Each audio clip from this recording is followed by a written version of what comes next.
السلام علیکم ورحمۃ وبرکاتہ۔ بسم اللہ الرحمن الرحیم۔ آج ہم پھر سے آپ کی خدمت میں حاضر ہوئے ہیں اپنے پروگرام سوال پوچھئے کے ایپیسوڈ نمبر 6 کو لے کر کے۔ پھر سے ہم آپ کی خدمت میں اپنے احباب کے کچھ سوالوں کو پیش کریں گے ان کے جوابوں کے ساتھ۔ آپ سے گزارش کریں گے کہ اگر آپ کا بھی کوئی سوال ہو تو آپ بھی کمنٹ باکس میں سوال کر سکتے ہیں۔ چلیے ہم سوالوں کا سلسلہ شروع کرتے ہیں جو ہم نے جمع کیے ہیں۔ پہلا سوال ایک بہن نے کیا ہے انسٹاگرام پر میسج کر کے کہ ہمارے شوہر ہم سے ناراض رہتے ہیں، ان کی ناراضگی ختم کرنے کا کوئی عمل، کوئی ایسا وظیفہ بتائیے جس سے کہ ہمارے شوہر کی ناراضگی ختم ہو جائے۔ دیکھیے حکیم الامت حضرت مولانا اشرف علی تھانوی رحمہ اللہ نے اپنی کتاب کے اندر ایک عمل لکھا ہے، قرآنی عمل۔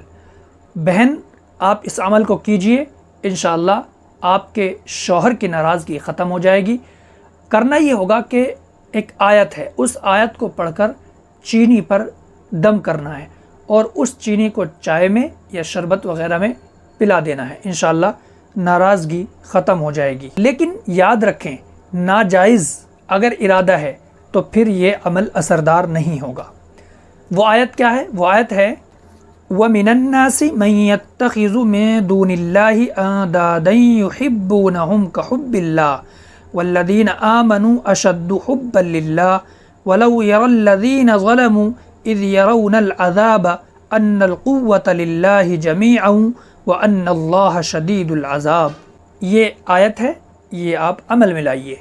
اگلا سوال جو ہمارے ایک بھائی نے کیا ہے کہ دعا کے لیے کہاں تک ہاتھ اٹھانا چاہیے؟ دعا کے لیے کاندھوں سے اوپر ہاتھ نہیں اٹھانے چاہیے۔ حدیث پاک کے اندر نماز استسقاء کے بارے میں آیا ہے کہ نماز استسقاء میں اللہ کے نبی صلی اللہ علیہ وسلم نے کاندھوں سے اوپر ہاتھ اٹھائے ہیں، لیکن نارمل اور عام طور سے ہمیں ہاتھ کاندھوں سے اوپر نہیں اٹھانے چاہیے۔ ایک اور بھائی نے سوال کیا، یہ بھی انسٹاگرام پر کیا گیا ہے کہ ہم نے ظہر کی نماز کی نیت باندھی، نیت بھی یہی ہے کہ ظہر کی نماز پڑھ رہے ہیں، لیکن زبان سے نکل گیا عصر کی نماز، تو کیا ہماری وہ نماز ہوگی یا نہیں؟ دیکھیے یہاں پر نیت کا اعتبار ہوگا، یہ دیکھا جائے گا کہ نیت کیا ہے۔ آپ کی نیت ظہر کی نماز کی ہے، زبان سے عصر نکل گیا تو زبان سے نکلنے کا اعتبار نہیں ہوگا، یہاں پر اعتبار ہوگا نیت کا۔ تو پتہ چلا ظہر کی نماز پڑھ رہے ہیں، ظہر کی نماز کی نیت ہے تو ہماری نماز صحیح ہو گئی، زبان سے کچھ اور نکل گیا۔ ہاں اگر ہم ظہر کی نماز پڑھ رہے ہیں اور نیت ہم نے عصر کی کر لی تو ہماری نماز نہیں ہوگی، نیت اصل ہے۔ اگلا سوال لیتے ہیں جو عام طور سے معلوم کیا جاتا ہے۔ وہ سوال ہے کہ کیا میت کو غسل دینے والے شخص کے لیے غسل کرنا واجب اور ضروری ہے؟ نہیں، ایسا تو نہیں ہے کہ بھئی میت کو غسل دینے والے شخص کے لیے غسل کرنا واجب اور ضروری ہو۔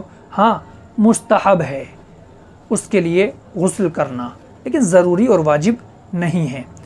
اگلا سوال ہماری ایک بہن نے کیا ہے، انہوں نے سوال کیا ہے کہ ہم نے دیکھا ہے کہ ہمارے بڑے، ہماری والدہ، ہماری نانی دادی اکثر نماز پڑھتی ہیں اور نفل نماز بیٹھ کر کے پڑھتی ہیں، اس سے معلوم ہوتا ہے کہ نفل نماز بیٹھ کر ہی پڑھنی چاہیے، ان کا یہ سوال۔ دیکھیے اس بارے میں یاد رکھیں کہ نفل نماز بیٹھ کر پڑھنے کی اجازت ہے لیکن ضروری نہیں ہے۔ ایسا نہیں ہے کہ نفل نماز بیٹھ کر ہی پڑھنی چاہیے، بلکہ نفل نماز بیٹھ کر کے پڑھنے میں نقصان ہے۔ نقصان کیا ہے کہ ثواب آدھا ملتا ہے، تو بہتر ہے کہ ہم ثواب پورا لیں، نفل نماز کھڑے ہو کر کے پڑھیں، بیٹھ کر کے کیوں پڑھیں؟ ہاں اجازت ہے، پڑھ سکتے ہیں، لیکن اگر ہم ثواب پورا لینا چاہتے ہیں تو کھڑے ہو کر کے نفل نماز پڑھیں۔ تو یہ کچھ سوال تھے جو ہم نے اپنے ایپیسوڈ نمبر 6 میں آپ کے سامنے پیش کیے ہیں۔ اللہ سے دعا کیجیے اللہ عمل کی سمجھ کی توفیق عطا فرمائے۔ السلام علیکم ورحمۃ اللہ وبرکاتہ۔